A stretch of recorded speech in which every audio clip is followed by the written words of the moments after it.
Now that you have selected your campaign settings, the next step in the process is to set up your ad groups. And as it says here, an ad group contains one or more ads and a set of related keywords.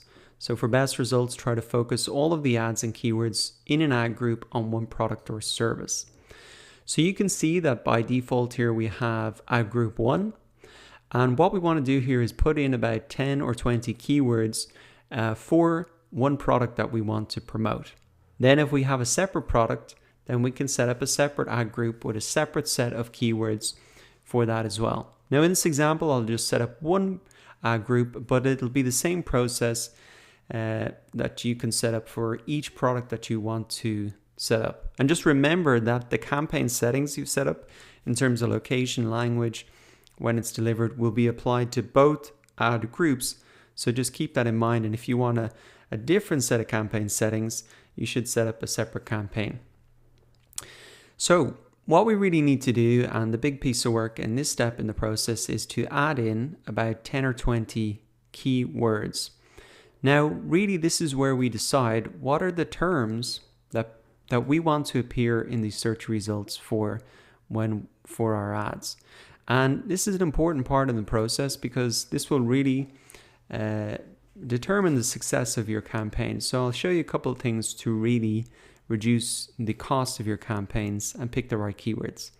So the first thing to think about is like what is the intent of the searcher when they type in this word. So something like digital marketing course, if that's what I'm selling, well obviously that person really wants to buy a digital marketing course, and so that would be a great keyword for me to include in my campaign.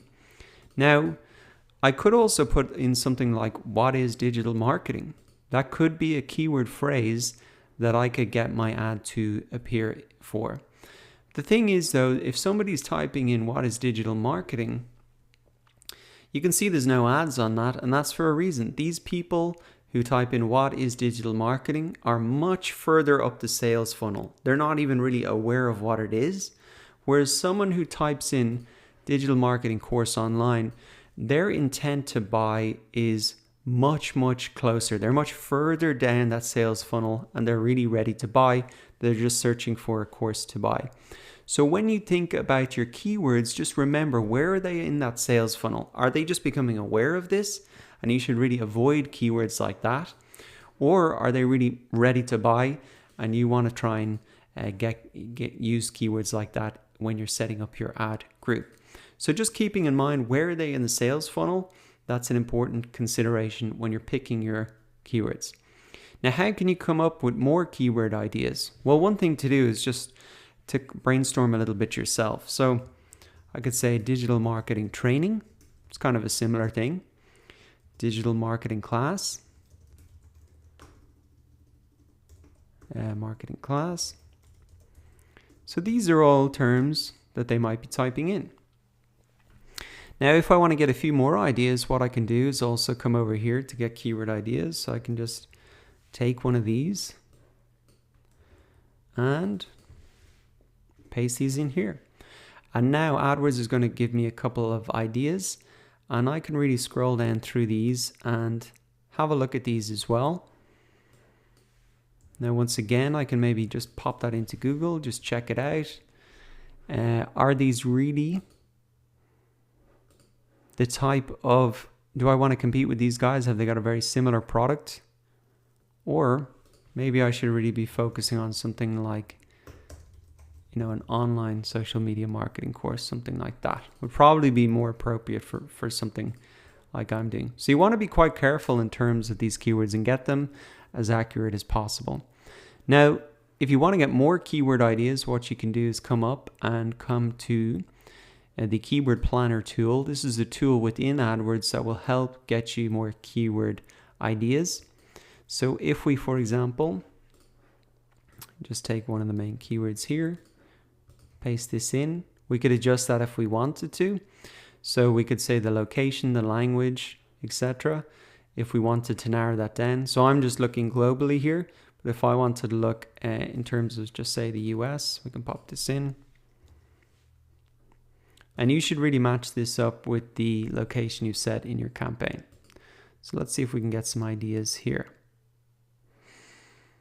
Now, if we look down, we've got some of the same kind of keywords, digital marketing certification. And the interesting thing about this tool is now we can start to see the suggested bid. So we can see like what is the suggested bid if we want to appear in the search results for these campaigns. Now I will say that this is quite a competitive keyword.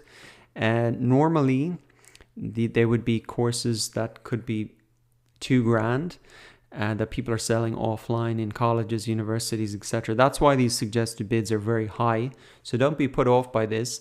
Probably for your product, the suggested bid is going to be a lot lower. But here's some other ones. Learn digital marketing. This is maybe a good term that I can use, and I can actually just add this in across here. Best digital marketing courses, digital media courses. Could be interesting just to add to the list and check it out. So as you go down through, just keep in mind the searcher's intent is what, again, would this be someone really looking to buy a digital marketing training or course? And just think about that as you go through and look at these different keywords. Now what you can do is actually copy all these to a clipboard then once you're happy, and then you can add these in again. Okay, so some other ideas. How can you get some more keyword ideas? Well, you can come and use this tool SpyFu, and what you really want to do is maybe come to take one of your terms again, just paste that into the search results, and what you want to do is just take the URL of a competitor and we can paste that in. We can come to their paid keywords and we can just get a couple of ideas here again. Digital marketing certification. We can see the cost per click there as well. Curriculum development. So that's kind of an interesting keyword. If we take that, pop that into Google, I'm not really sure what that is. So that definitely doesn't seem to be relevant. So I wouldn't want to include that in my campaign.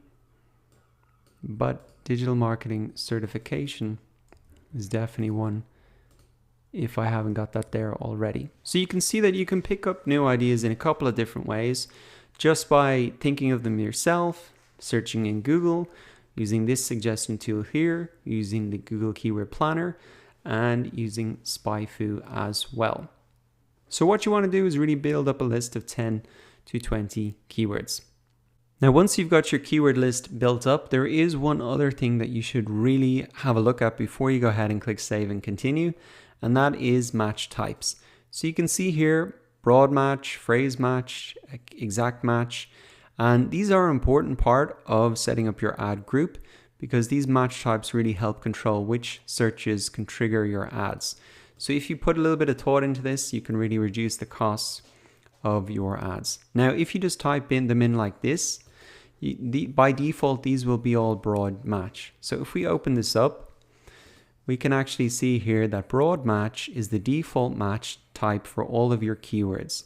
And ads may be shown on searches that include misspellings, synonyms, related searches, or other variations. So if your keyword is women's hat, someone searching for buy ladies hat might see your ad. So this sounds great, but what it really means is that if you leave it like this digital marketing course online, it could be shown to people who are searching for much broader search terms than that. And that's not really what you want. To reduce the cost of your campaigns, you want to try and trigger the ads only when you have these search terms or very closely related search terms. So what I have here is an image which I think helps explain this different match type a little bit better. So here's a couple of examples. This broad match, if you typed in something like formal shoes, then it would also match to formal footwear, evening footwear, men's dress wingtips. So it's pretty broad.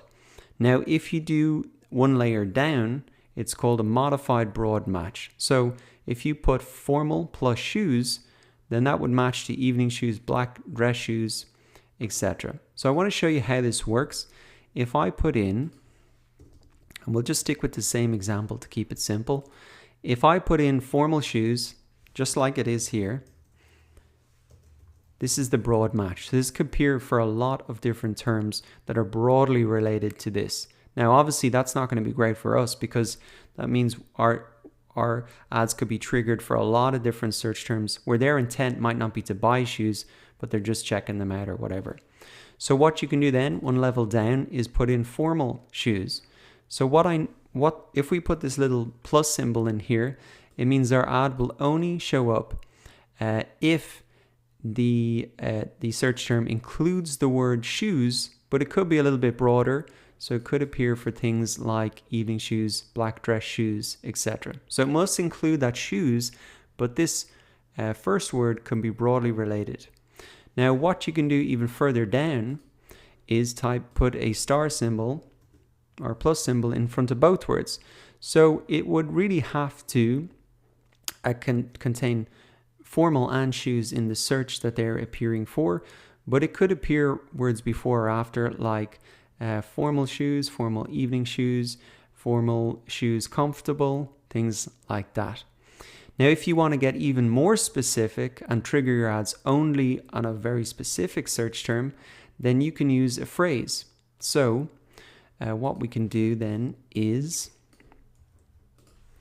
we could say, keep the formal shoes, but we can remove these plus signs, and then we can put in the parentheses here. So this phrase would have to appear in the search that they're typing into Google, formal shoes. Now there could be a word before or there could be a word after, but this phrase would have to be in this order. So it could be best formal shoes or formal shoes comfortable, whereas in this one above, where it's the modified broad, these words could be appearing before or after, or there could be words in between these, like formal white shoes, whereas here it'd have to be white formal shoes. So hopefully that explains the difference between those. And then the most narrowest type of match that you could have is just to put these two brackets around it. So what that would mean is that the ad would only be triggered when that exact phrase is typed into Google and no other words before, after, in between, anything. So that is the exact match type. So you can really set these by putting these little symbols in or before. And the key thing that you want to do is not just leave it on a broad match, because that will trigger your ads for a lot of broadly related keywords. And the purpose of really building up this keyword list and thinking about it is that you have really narrowed down the list of keywords for your ads that are going to be triggered. So what I would suggest you do is really focus on getting a pretty tight key list, and then you can just add the modified broad search on top of that. So what you're saying here is if you add these in, that in the search term, all of these words must appear. Now they could be in different orders, and there could be extra words before or after, but all of these words must appear in the search term. And so that's what I'd recommend. When you've decided your keyword list, just add the plus symbol in front of them so that those words have to be included in the search in order to trigger your ads. So I'm just going to go ahead and fill the rest of these out. Once you're done then, you can just go ahead and click save and continue. And that really finishes up the second step in the process, setting up your ad groups.